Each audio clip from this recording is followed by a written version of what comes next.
Cuando uno ve una obra que lo impacta por sus grandes volúmenes, por la idea del espacio, en general por el trabajo magnífico de algún creador, uno piensa, ¿cómo? ¿Cuál es la idea del arte de este artista? ¿Cómo llegó a esa fama tan temprano o tan joven? ¿Cómo está en casi 10 museos del mundo?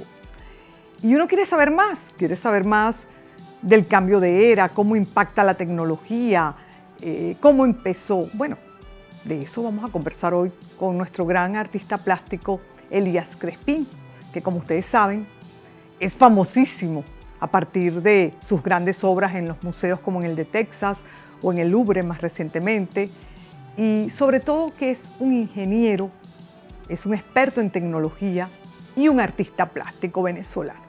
Hoy está con nosotros y eso es un privilegio para Vale, para el programa y para el país. Así que vamos a conversar con Elías, que además es simpatiquísimo. Gracias.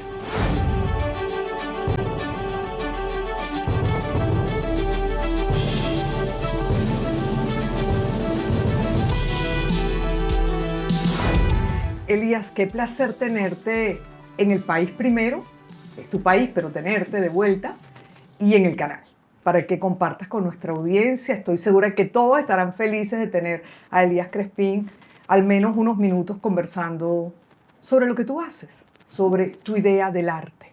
Así que bienvenido. Muchas gracias, María Eugenia. El placer es recíproco, por ti y por el canal y por el país. Sabes que aquí te tenemos una profunda admiración. No quiero empezar por lo que se suele empezar, que es tu obra en el Louvre, sino yo quiero preguntarte cuál es tu idea del arte. ¿Cómo nace Elías Crespin, el artista? ¿Y cuándo? Si es que se puede decir. Mira, yo creo que el arte es la expresión de una persona en base a un impulso y a una sensación, un pensamiento, una idea.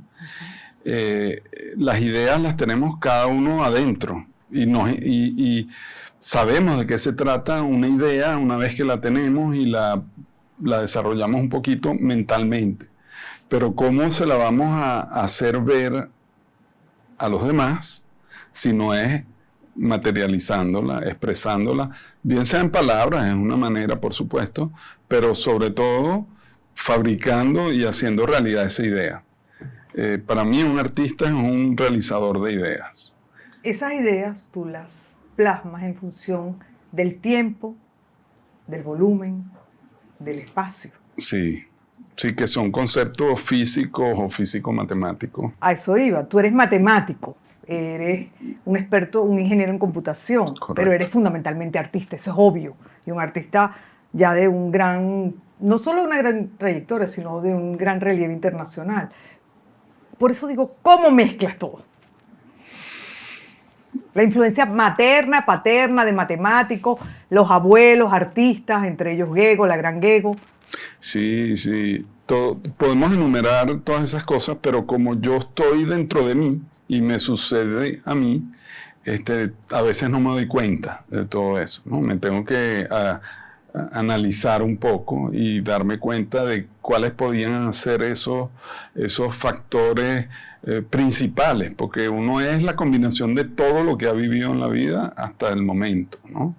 Pero sí podemos, como tú bien dices, mis padres matemáticos son un factor importantísimo en el pensamiento matemático y fuertemente presente en mi obra.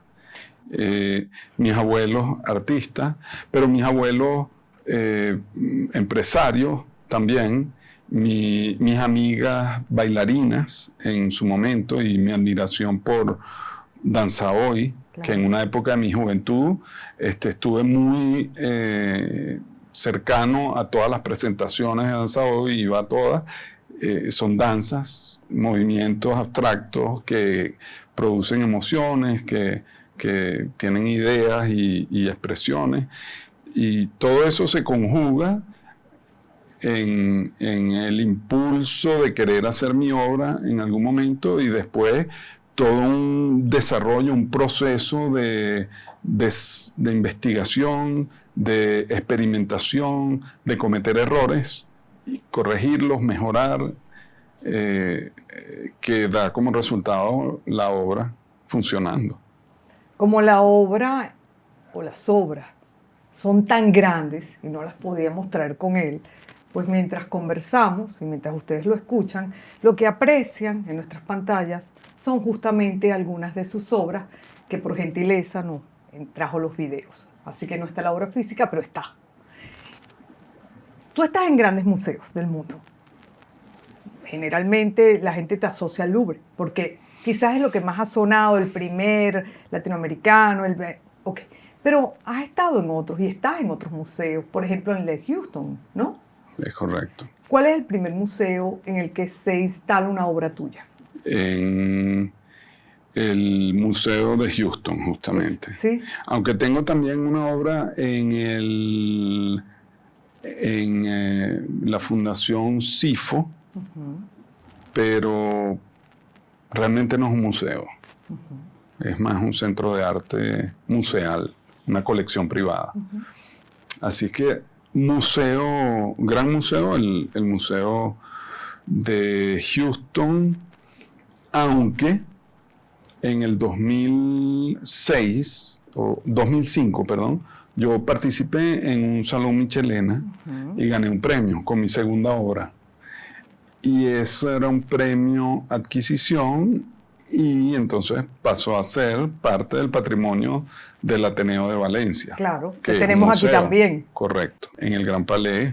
Pero en el sí, no está expuesta permanente. Eso fue una exposición itinerante en el Gran Palais, que fue la que dio origen a la idea de la directiva del Louvre de invitarme a hacer una obra para el Louvre. ¿Cómo justamente pasas a hacer esa obra y cómo te invitan luego de la exhibición en el Gran Palais? ¿Cómo? Cuéntanos esa historia, porque yo te la he escuchado tras cámara, me parece muy interesante. Esta exposición que hubo en el Gran Palais se llamó Artistas y Robots, y era una exposición en torno a la idea de creatividad artificial, o imaginación, artificial. Mi obra no es inteligencia artificial, no es imaginación artificial, pero les atraía, les parecía que entraba en el tema de la exposición en el área de arte algorítmico. Primero fue difícil por el tamaño, el volumen. que me invitaran a esa exposición, porque varios de los curadores de la exposición, había 2 curadores y un comité de selección, ellos decían que ya yo había tenido suficiente presencia recientemente que iban a darle chance a otros artistas. Pero en ese comité de selección estaba un artista con quien soy muy cercano, Miguel Chevalier, y él luchó porque sí me incluyeran. Entonces, fíjate cómo son las cosas del destino. La admiración entre artistas. También, además, nos apreciamos mucho, somos muy amigos, y su obra es maravillosa. Es una obra digital, informática también, de mapping y de arte generativo, que se modifica y evoluciona a partir de algoritmos. Entonces hay una cercanía entre su obra y mi obra también. Bueno, Miguel estaba en ese comité de selección y finalmente dicen ok, pero el único lugar posible es la Torre de la Escalera, que es una torre de 15 metros, de un edificio patrimonial que no puedes tocar, no puedes meter ni un tornillo, solo se puede usar el punto de colgado del lustro, de la lámpara central. Entonces, era un desafío. Claro. ¿Cómo hacer una obra para ese lugar maravilloso, clásico, histórico, pero con esas restricciones? Y bueno, ahí dándole con imaginación y sentido común se resolvió y quedó una obra fantástica. Sí. Aunque no me queda tan bien a mí mismo decirlo. No, pero yo lo iba a decir, pero te me adelantaste. Bueno. Los televidentes que no conocían tu obra iban a estar muy impresionados de lo que están viendo. Sobre todo el orgullo de que sea un artista venezolano, el primero ahí. Pero esto es en el Gran Palais todavía. Ok, me en la exposición Artistas y Robots. Entonces, al presidente del Louvre lo invitan a ver la exposición y él no puede, no tiene tiempo, la agenda. Por fin puede y le dice a la curadora que insistía en invitarlo, que solo tenía media hora. Ella dice, vente. Va para el Gran Palais, empieza a recorrer la exposición y delante de mi obra se queda media hora. Se quedó flechado, como él dice, golpe de corazón, amor a primera vista. Claro. Y cuando se va, la curadora me llama y me dice, mira, el presidente del Louvre quedó muy interesado, te van a llamar.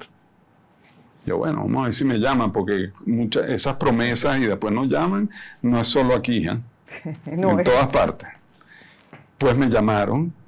Me llama una señora y me dice, mire, llamo de parte del presidente del Louvre para saber si usted quisiera reunirse con él en su despacho. Imagínate tú una llamada de ese calibre. Es verdad. Y por otro lado, ¿quién va a decir que no a esa pregunta? Nadie.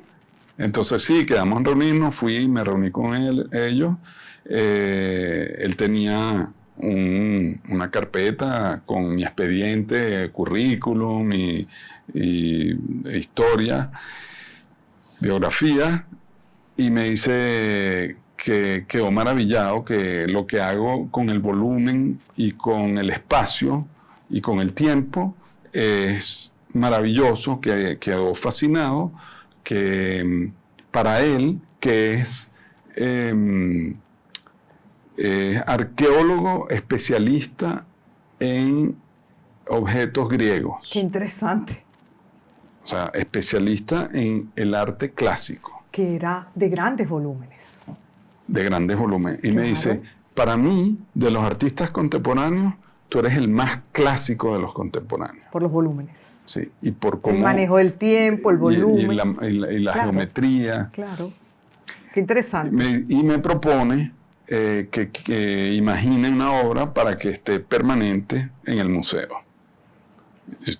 No, o sea, te dieron un dulce. Este señor tiene idea del impacto que está teniendo. Me imagino que sí, pero o sea, era una locura. Claro. Bueno, me sentía anestesiado, más bien.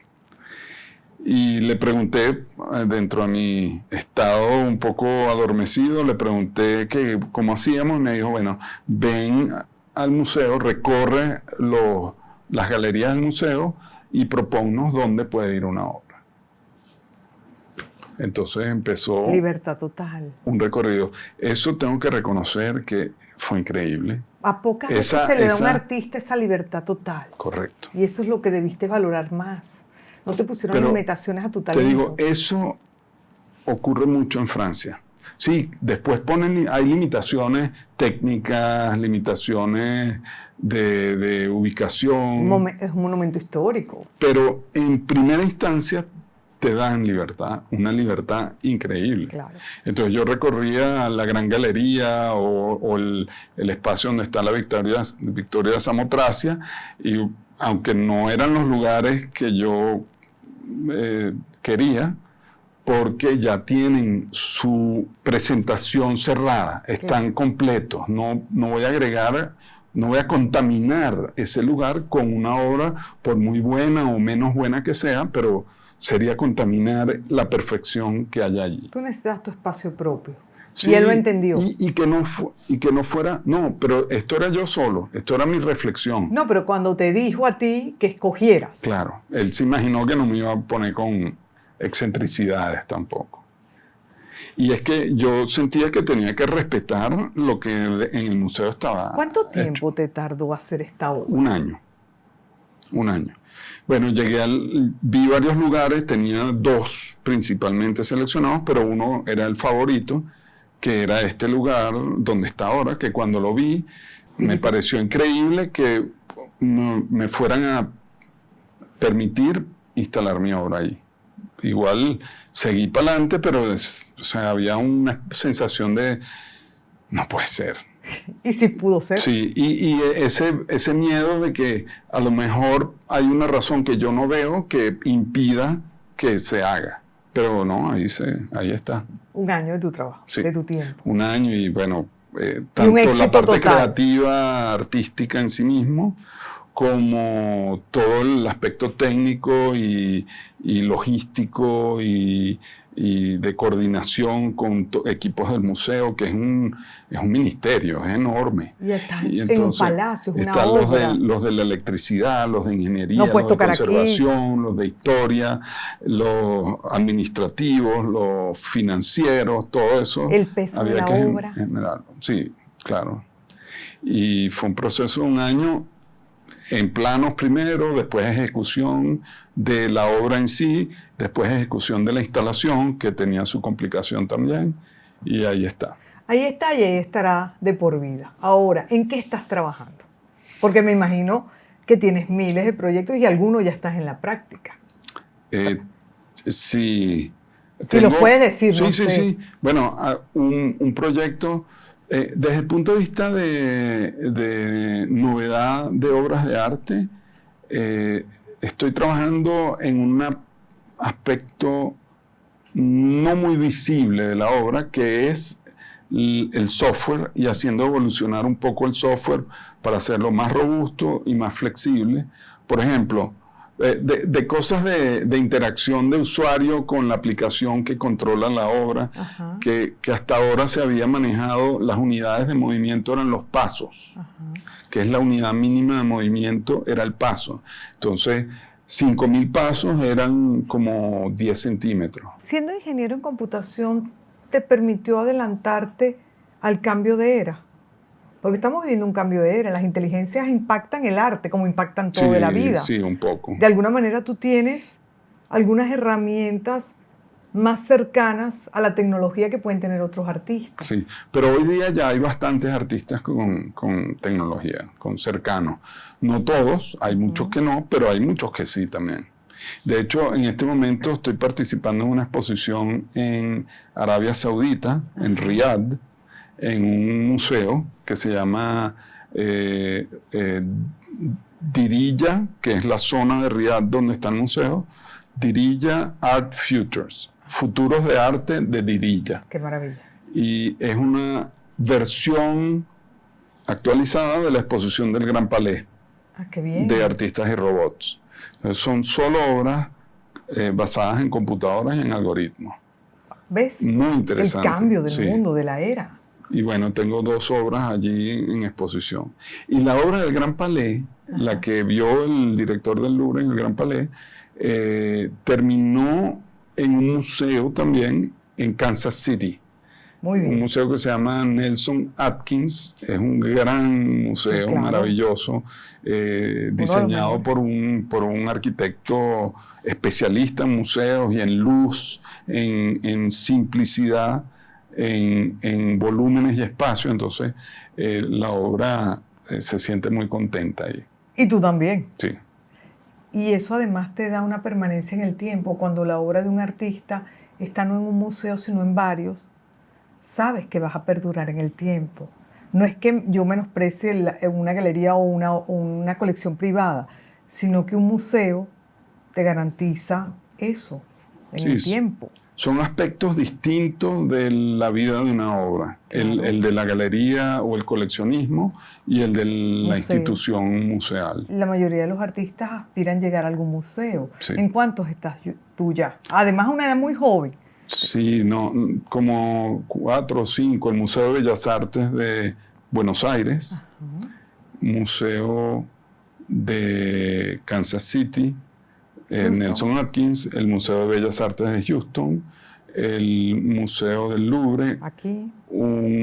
Aquí no estoy en el Ateneo de Valencia. Se puede decir que es un museo. Que la obra, como ahora tenemos la Fundación de Museos, claro, realmente está en la Fundación de Museos. Por eso digo, estás aquí. Ha sido expuesta aquí en Caracas, en el Maxi, y vamos a ver si las ponemos otra vez, sería fantástico. Claro.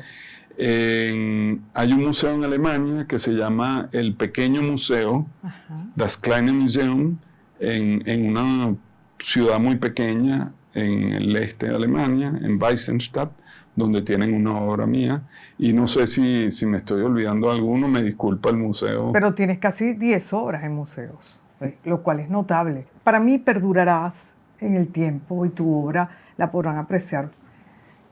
Yo te digo esto porque eres muy joven, fíjate. La mayoría de los artistas a los que uno ha visto en la historia llegan a grandes o muy viejitos o fallecidos, lamentablemente. Pero no son muchos los artistas plásticos o los artistas en general que encuentran un reconocimiento del gran público y de los museos, sobre todo, a una edad temprana. Tú lo lograste. Bueno, yo no estoy tan joven. Okay. Bueno, Elías, tampoco tienes 90 años, ni 80. No te lo estoy diciendo para penarte, te lo estoy diciendo porque es una realidad y tú lo sabes. Entonces, en ti se ha producido también eso que te tiene que hacer muy feliz. Tú puedes disfrutar de lo feliz y del éxito de tus obras, igual que tu familia, tu madre que está viva, ¿verdad? Tus hijos, tu esposa, todo tu entorno. Y eso creo que es muy gratificante. Sí es. Y los saludos y las felicitaciones del público que tú ni conoces, que reconocen y se alegran auténticamente. Y yo creo que tiene que ver con esa visión inicial de que delante del cubo de Soto, de que algo interesante se debe poder hacer con unos algoritmos controlando un objeto, es que esa fue la idea inicial, y también con la aproximación auténtica y sin expectativas más allá de la obra en sí misma que puede tener un artista respecto a la idea que tiene de la obra. En el momento en que te enfocas en que qué van a decir, va a ser aceptada, no va a ser aceptada, ya la obra no resulta tan interesante, yo creo. Y yo creo que ese interés tiene que ver con la manera como tú aprovechas la idea y la desarrollas sin contaminarla de esas expectativas, vamos a decir, secundarias. Esa era mi primera pregunta, fue mi primera pregunta. ¿Cuál es la idea del arte? La estás respondiendo. Esa es tu idea del arte, por fin. Pero te interrumpí cuando me contabas cuáles son los proyectos en los que trabajas ahora. Por ejemplo, ¿cuándo te vamos a tener en Venezuela en una galería o en un museo? ¿Cuál es tu próxima exposición? Eso me gustaría que lo compartas con el público. Bueno, hay una galería en Caracas que se llama Espacio Monitor, que dirige Luis Miguel Lacorte. Sí, claro. Y que se me acercó interesado en desarrollar un proyecto expositivo. Y bueno, lo hemos concretado y pronto vamos a materializarlo con una exposición en la Hacienda de la Trinidad. Magnífico. En la Casa de la Hacienda. Y bueno, ese es para este año el proyecto más importante. O sea, que será para este año. Sí. Qué bien. Lo tenía pendiente, venir a exponer en Venezuela. Y estar aquí un tiempo. Sí, no, y me encanta, estoy aquí feliz. ¿Le gustes al frío? Los colores, el Ávila, la gente. Claro. Esa sonrisa maravillosa. De todo el mundo, ¿verdad? Sí. Desde el momento en que la hermosa venezolana te recibe y te da la bienvenida, ya te cambia. Porque viviendo en otras culturas, en otros países, no te das cuenta que te adaptas. Yo veo cuál es mi desafío y lo asumo y voy para adelante. Pero empiezas a no tener muchos de tus afectos sin darte cuenta. Claro. No me da añoranza directamente, me da añoranza cuando vuelvo y me doy cuenta de lo que te pierdes. De lo que me estoy perdiendo. Una cachapa con queso de mano. El Ávila, los colores de enero, la luz de enero, ¿verdad? Además, casualmente estoy aquí en enero. Hoy específicamente es un día increíble. ¿Qué le dirías tú a un artista joven que comienza, que tiene dudas sobre la profesión, porque le tiene que dedicar la vida y no siempre es un mundo fácil el del arte, ¿verdad? Sí, no es fácil. Yo creo que hay un componente de talento, un componente de disposición a realizar todo el trabajo que haga falta, conectarte con la idea, darte cuenta que una idea de lo que quieres hacer es una idea, entre comillas, importante o relevante para ti y probablemente para los demás. Y no concentrarte en eso que llamé objetivos secundarios. Claro, ahí está el error. Ahí están y también hay que tenerlos. No puedes comprar materiales más caros de los que puedes comprar. O a lo mejor sí, pero entonces tienes que buscar la manera de financiarlo, claro. Ser creativo. Yo soy muy malo para eso, pero me resulta muy fácil decirlo, pero es así. Yo sé que hay gente que logra convencer a otra gente de ayudarlos a financiar un proyecto y lo pueden realizar cuando por sus propios medios no hubieran podido. El verdadero artista creo que no tiene la capacidad de ponerle necesariamente el precio o a veces de buscar quién le financie. Porque el artista es puramente artista, el que verdaderamente lo es. Es relativo, porque el artista tiene, yo creo, que vivir del arte. Estamos obligados a también gestionar un mundo logístico, administrativo, fiscal, claro. Inclusive. Uno va aprendiendo algunas de estas cosas sobre la marcha, pero hay que tener la apertura de aprenderlas. Y bueno, en esencia le digo a este artista joven que se conecte con su creatividad, con su inquietud, con su corazón y se mantenga fiel a eso que está pensando. Y que, sin importar si le va a gustar a los demás, no le va a gustar, si lo va a poder vender, si se lo van a reconocer, si va a ir a un museo o no. Todo eso, si la obra es buena, va a llegar. Gracias, Elías. Ha sido una magnífica conversación. De verdad la disfruté mucho. Hoy están encantados porque además cuando dije que tú venías me dijeron que estaban muy orgullosos de tener un artista venezolano joven de esta trayectoria. Muchas gracias. Así que gracias, amigos, muchísimas gracias por haber estado con nosotros, compartiendo esta conversación breve, pero intensa, profunda, con nuestro gran artista, Elías Crespin. Hasta la próxima semana. ¿Quieres decir algo?